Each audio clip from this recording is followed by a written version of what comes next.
दोस्तों अपने कंट्री में चाइनीज़ प्रोडक्ट को बायकॉट करने का ट्रेंड चल रहा है। ऐसे कंडीशन में प्रोडक्ट की बात करते हैं तो प्रोडक्ट बहुत सारे हैं। बहुत सारे का मतलब इलेक्ट्रॉनिक्स आइटम तो भर भर के भरे हुए हैं और इसमें से अपने फील्ड का टेक्नोलॉजी के फील्ड में सबसे ज़्यादा जो है स्मार्टफोन जो इंडस्ट्री है उस पर इसका कब्जा है।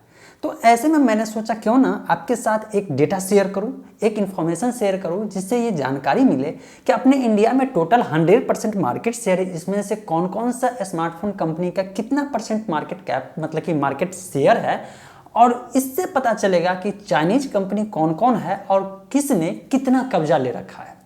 इसीलिए ये वीडियो बहुत ही इंपॉर्टेंट है जिससे कि आपको जानकारी मिले, फैक्ट जाने और सीरियसली सोच सके कि रियलिटी क्या है और किसी भी प्रोपेगेंडा में नहीं आप फंसिएगा। इसीलिए मैं आपसे चाहता हूं कि आप इसको सीरियसली देखने के बाद अपना ओपिनियन जरूर नीचे कमेंट सेक्शन में लिखिएगा कि इसके बाद इसको क्या करना चाहिए। हेलो दोस्तों, मेरा नाम है अजय और आप देख रहे हैं एज इन्फॉर्मर।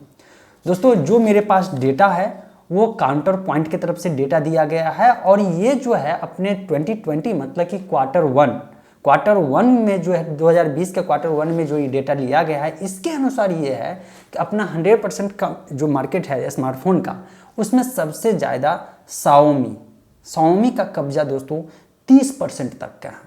अब सोच सकते हैं शाओमी के बारे में हाल फिलहाल जो इंटरव्यू भी हुआ है और इसके बाद मैंने देखा है कि वहाँ पे बहुत सारे दावे किए जा रहे हैं, make in India, made in India, बहुत सारी चीज़ें हैं। उसके बारे में मैं बात नहीं करूँगा।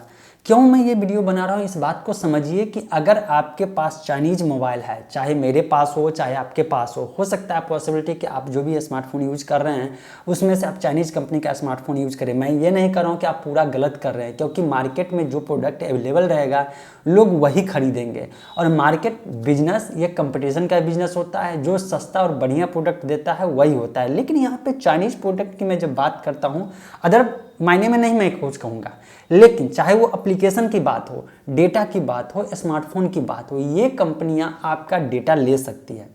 आप एग्जांपल लीजिए ना, अगर शाओमी की बात करते हैं तो शाओमी में जब तक आपका डेटा नहीं जाता है तब तक जो आपको एडवर्टाइजमेंट कैसे प्लेस करती है, कहीं ना कहीं वो डेटा आपका स्टोर कर रही है। इसके बाद शाओमी में क्या है कि अपना इनेबिलिटी दिए हुए है कि अगर उसका यूजर नेम पासवर्ड अगर सेट कर देते हैं तो आपका फोटो, आपका डेटा वो जो क्लाउड में जाते जाता है, और वो क्लाउड कहाँ रहेगा, वो चाइनीज कंपनी का अपने सर्वर पे रहेगा।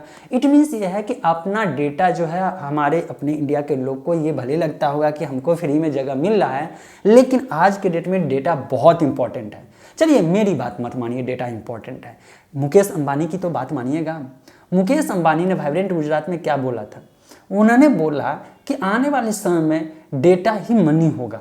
और आज के डेट में देखिए जो बड़े बड़े इन्वेस्टमेंट हैं, जो बड़ी बड़ी कंपनियां हैं, वो डेटा के बेस पे खड़ी हो रही है। तो इस बात को इतना तो गांठ मान के रख लीजिए कि डेटा आपका है बहुत वैल्यूएबल है। भले आपको लगता है आपके फ़ोन में क्या है, लेकिन आपके फ़ोन में बहुत कुछ है।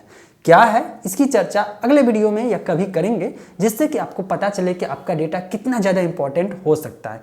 थोड़ा सा इसको बढ़ने से पहले मैं डेटा के बारे में, प्राइवेसी के बारे में थोड़ा सा बताना चाहता हूँ, इसलिए कि ये ज़रूरी है। एक बात बताइए, अपने घर में या अपने किसी दोस्त से अगर बात करते हैं आसपास का, और कोई आके बीच में खड़ा हो जाता है या सुनने लगता है, तो आप क्या सुनाते हैं उसको? नहीं सुनाते हैं। क्यों? क्योंकि आप चाहते हैं कि आपकी प्राइवेसी मेंटेन रहे। प्राइवेसी मेंटेन रहने से क्या होगा कि आपके बारे में अगला नहीं प्रिडिक्ट कर पाएगा और आपको कभी नुकसान नहीं पहुंचा पाएगा या आपके ऊपर कंट्रोल नहीं कर पाएगा। इसीलिए इन्फॉर्मेशन नहीं देना चाहते, राइट। लेकिन यहाँ पे क्या हो रहा है, आपका सारा इन्फॉर्मेशन जो है जा रहा है किसी एक कंपनी के पास, और कंपनी वो ऐसा कंपनी जिसके ऊपर उसके गवर्नमेंट का कंट्रोल है। तो ऐसे में वो आपके ऊपर कंट्रोल करने की इनडायरेक्ट रूप से कोशिश किया जा सकता है। अब तो समझ गए ना प्राइवेसी और डेटा का कितना वैल्यूएशन है। चलिए मैंने आपको शाओमी के बारे में बताया। अब अगर मैं दूसरे कंपनी जो कि शाओमी के बाद दूसरे नंबर पे आता है वीवो। दोस्तों वीवो का अपने इंडिया में 17% मार्केट शेयर है। शाओमी भी चाइनीज, वीवो भी चाइनीज, ये तो आप जान ही रहे हैं। इसके बाद आता है तीसरे नंबर पे और जो कि सैमसंग है, और सैमसंग का दोस्तों वीवो से 1% नीचे मतलब कि 16% मार्केट शेयर है अपने इंडिया में।